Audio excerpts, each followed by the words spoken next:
परम प्रेममय श्री श्री ठाकुर परमरेध्य जगज्जननी श्री श्री बर्मा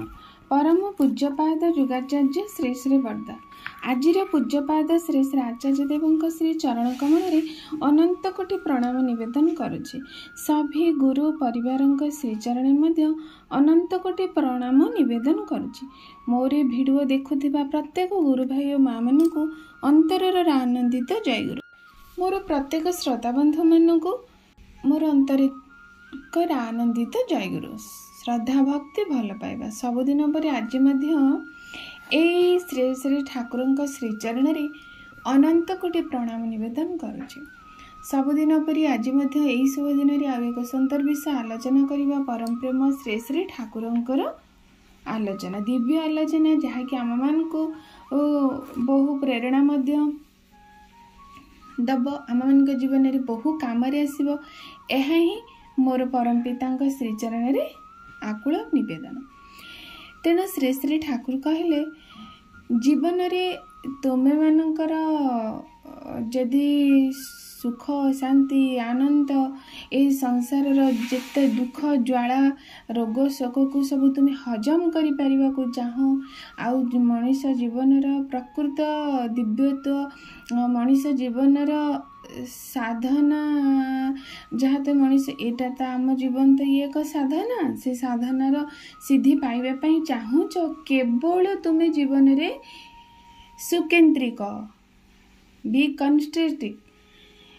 हवा को पड़ो नहेले तुम्हें किंतु ये सबू पारिबो नहीं। तेणु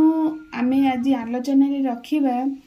केते लोक कहती आमे तो बहु गरीब लोक आमे इष्टवृत्ति करिबो किपरि आउ तुमर माने श्री श्री ठाकुर तो जीवन ग्रहण करबा पई हेले तांकर मुख्य कथा है इष्टवृत्ति जजन जजन इष्टवृत्ति यह तो मुख्य अंग। तेणु जी गोटे गरीब लोक जदि से जीवन ठाकुर को ग्रहण करें से इष्टवृत्ति किपरि करिबो आ ताहा नहीं श्री श्री ठाकुर कौन कही आज आलोचनार विषय। श्री श्री ठाकुर को कहते जे ठाकुर आमे माने तो तुमको भल पाओ ठाकुर माने ठाकुर कहते मुझे तुम बहुत भल पाए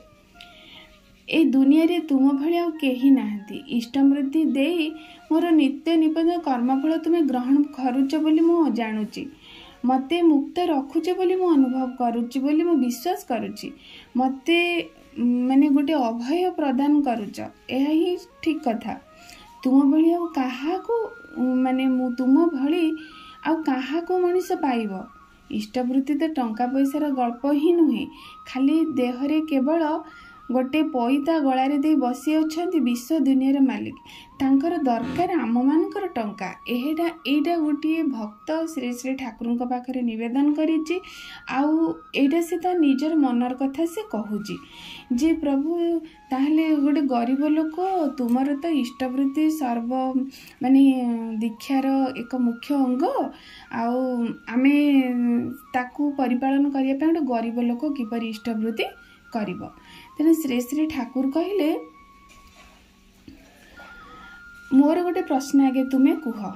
तुम्हें गरीब हो पार भिक्षा करी खाई पार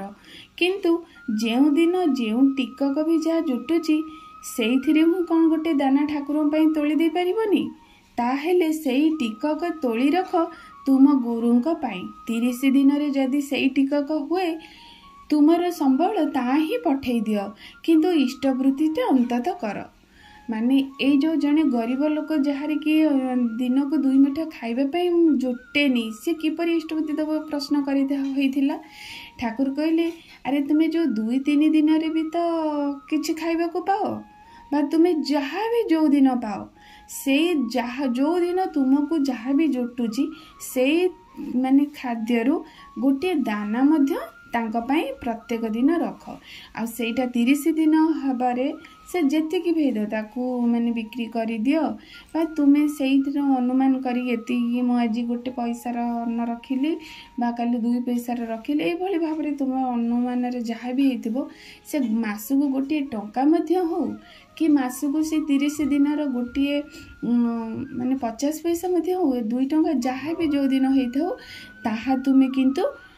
ठाकुर पाखु को पठे दियो किंतु तुम इष्टवृत्ति कर। तार इष्टवृत्ति आम मानकर केते भावरे प्रयोजन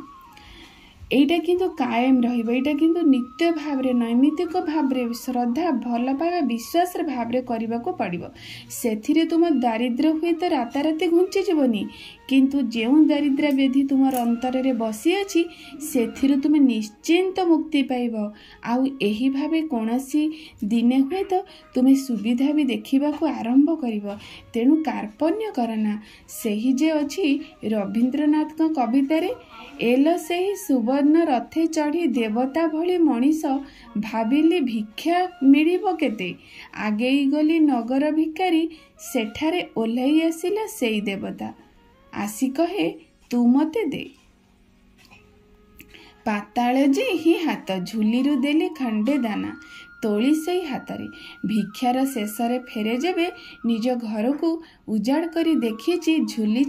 देखे गोटे दाना होइछि सुनार परिणता सेतबेले हाय हाय करे काहे देई नाही तोली तुमको मोर जेथिला जेते।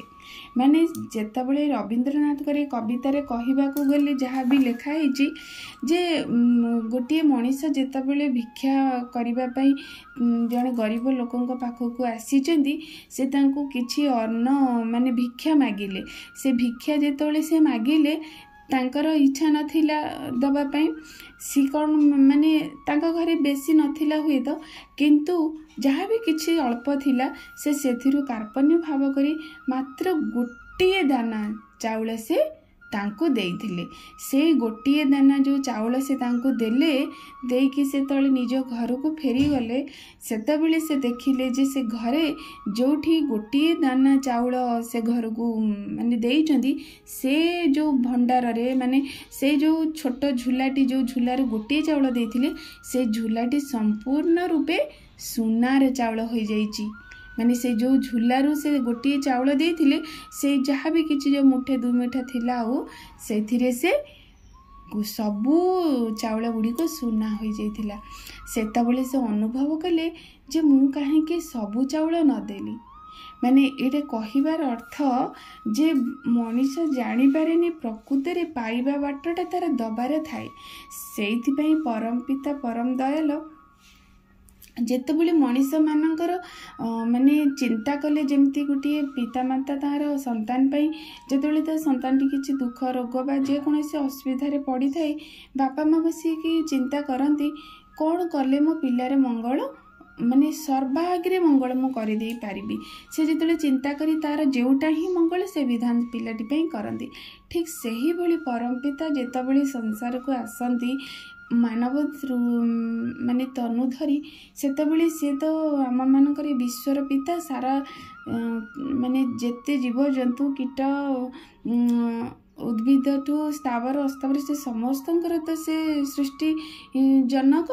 बा माने आमर पिता ताहले से भली सर्वाग्रे चिंता करती किपरि भाबरे आम जीवनर कौन कले आमे ही सब मंगलर अधिकारी पाइपर। तेणु श्री श्री ठाकुर जो देखिले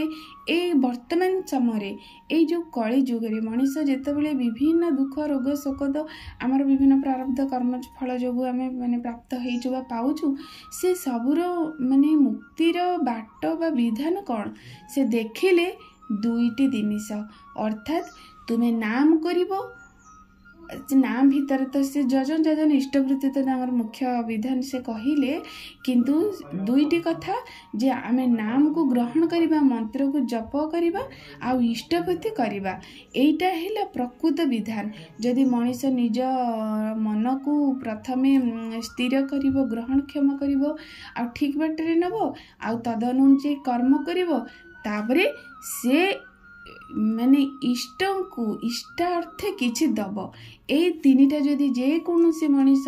विश्वासर सहित करिबो निश्चिंत भाव तार दुख दैन्य दरिद्रता सबू ही घुटी माने घुंची जीव सबू ही ता जीवन हटी जीव प्रारब्ध जन्म जन्मर तार जहाँ भी रही प्रारब्ध कुकर्मर फल सबू कटि जीव केवल एई गोटे विधान रे परम पितांकर एई जजन जाजन इष्टवृत्ति माध्यम रे से निश्चिंत भाव रे कर्म फल तार त्राही मिलिबो आ ए जन्म रे से निश्चिंत तार फल पाइबो। एटा जणे करी भावी देखिबार कथा। परीक्षा स्वरूप मध्य जो माने भी जीवन रे यही सब विभिन्न समस्या रे पड़ुचंदी, विभिन्न समस्या बाट पाउनाहांती, केवल जीवन रे सही गुरु आदर्श को ग्रहण करी तांका परम विधान को मानि चलिले जीवन रे सकल प्राप्ति तांका पई होई परिबो। रहुची आज आलोचना खूब माने अल्प हो मध्य